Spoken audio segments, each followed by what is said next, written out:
Hi పిల్లలు, ఈరోజు మనం పరలోకంపై అవగాహన అనే పాఠాన్ని నేర్చుకుందామా? ఈ భూమిపై నివసించుటకు నక్కలకి బొరియలుంటాయి, పక్షులకి గూళ్ళుంటాయి, మనుషులకి గృహాలుంటాయి.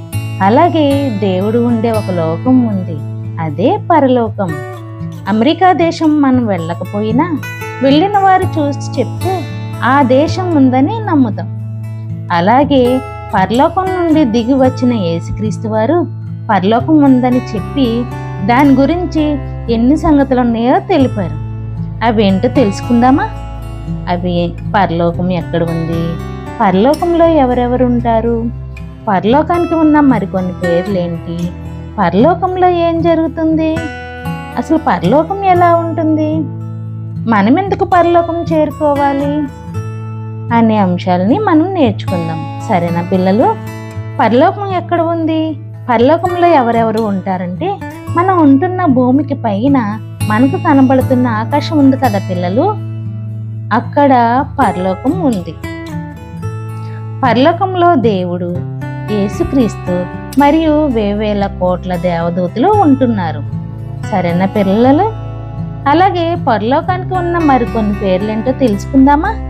పరలోకానికి ఉన్న మరికొన్ని పేర్లేంటో: ఉన్నత లోకము, పరలోక రాజ్యము, పరిశుద్ధ పట్టణము, దేవుని పట్టణము అని పిలుస్తారు. ఓకేనా పిల్లలు? మరొకసారి చెప్పండి. పరలోకానికి ఉన్న మరికొన్ని పేర్లేంటి? ఉన్నత లోకం, పరలోక రాజ్యం, పరిశుద్ధ పట్టణం, దేవుని పట్టణం అని పిలుస్తారు. మరి పరలోకంలో ఏం జరుగుతుంది తెలుసుకుందామా?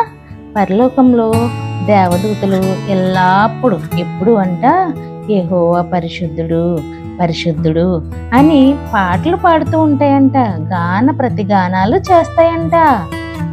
అలాగే పరలోకంలో ఎల్లప్పుడు ఎప్పుడు ఏం జరుగుతుందో తెలుసా? తండ్రి ఏం చెప్తే అదే జరుగుతుంది. ఎవరికి నచ్చినట్లు వాళ్ళు ఉండడానికి కుదరదు. సరేనా పిల్లలు?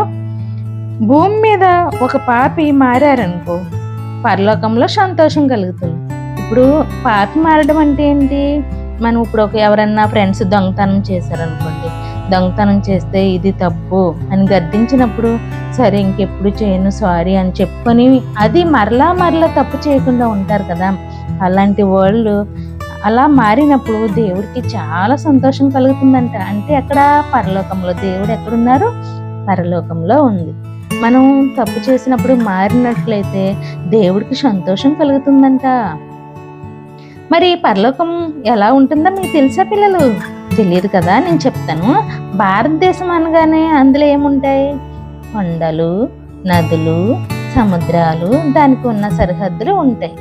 ఓకేనా పిల్లలు? మనం ఎక్కడికైనా వెళ్ళాలనుకున్నప్పుడు అది ఎలా ఉంటుందో తెలుసుకుంటాం కదా. ఓకేనా? అలాగే భారతదేశంలో ఏమేమి ఉంటాయి? కొండలు, నదులు, సముద్రాలు, దానికి ఉన్న సరిహద్దులు ఉంటాయి. అలాగే పరలోక ప్రాకారాలతో అలంకరింపబడి ఉంటాయి.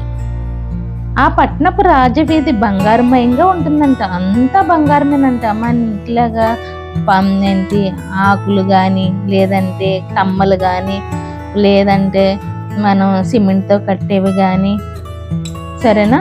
అలాగా అంటే స్లాబ్స్ కానీ, పాకలు కానీ, గుడిసెలు కానీ అలాంటివి ఏమి ఉండవు. అదంతా అక్కడంతా ఎలా ఉంటుందంట? ఆ పట్టణము రాజవీధి బంగారమయంగా ఉంటుందంట. వీధుల పట్టణాలు కానీ ఏవైనా బంగారంగా ఉంటుందంట. పట్టణపు వెలుగు దగదగ మెరిసిపోయి రత్నాలను పోలు ఉంటుందంట. అంత అందమైన లోకం పరలోకం. ఓకేనా? అయితే ఆ పరలోకం మనం ఎందుకు చేరుకోవాలి? మనకుంది కదా ఇక్కడ అని అనుకుంటున్నాం కదా పిల్లలు. కాదు, వేరు వేరు ప్రాంతాల్లో ఉన్న మనం స్కూల్కి వెళ్తామా? స్కూల్ అయిపోయిన వెంటనే తిరిగి ఇంటికి వెళ్ళిపోతాం. అలాగే సూర్యుడు ఉదయమున ఉదయిస్తాడు, సాయంకాలం మళ్ళీ తానున్న ప్లేస్కి వెళ్ళిపోతాడు. అంతేనా?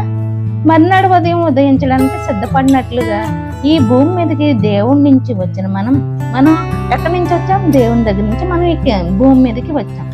అలాగే మరి వచ్చాం కదా, మరి తిరిగి ఎక్కడికి వెళ్ళాలి? మళ్ళీ దేవుని వద్దకే వెళ్ళిపోవాలి. మీకు ఎగ్జాంపుల్ చెప్తాను పిల్లలు. పెలికాన్ పక్షులు, ఫ్లెమింగో పక్షులు అనేవి ఉంటాయి అన్నమాట.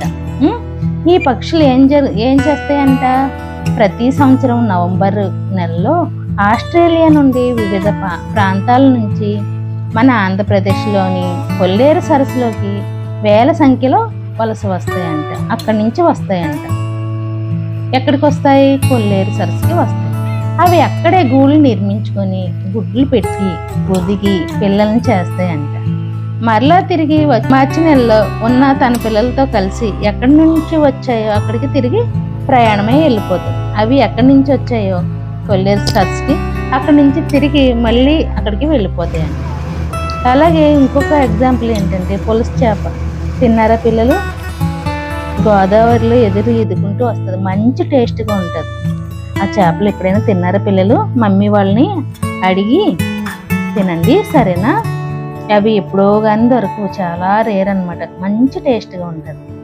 అయితే ఈ పులస చేప బంగాళాఖాతం యొక్క ఉప్పు నీటి నుండి కొన్ని వేల మైళ్ళ దూరాన్ని ఈదుకుంటూ గోదావరి మంచినీటిలో కేవలం పిల్లలను పెట్టడానికి మాత్రమే వస్తుందంట. ఎక్కడికి? గోదావరికి. తర్వాత నదిలోనే మరణిస్తుందంట.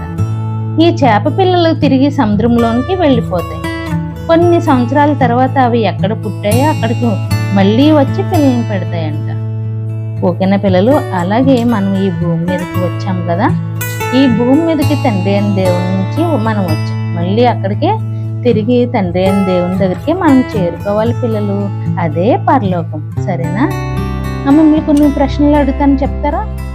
మన పౌరస్థితి ఎక్కడుంది? మన పౌరస్థితి ఎక్కడుందమ్మా?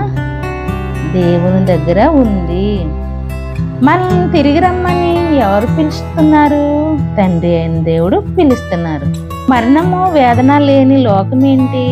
మరణము వేదన లేని లోకం పరలోకం. పరలోకంలో దేవదూతలు ఏం చేస్తున్నారు? పరలోకంలో దేవదూతలు పరిశుద్ధుడు పరిశుద్ధుడు అని గాన ప్రతిగానాలు చేస్తున్నారు. మరి నీవు పరలోకం వెళ్ళాలని ఆశపడుతున్నావా? మీరు ఆశపడినట్లయితే ఏం చేయాలి?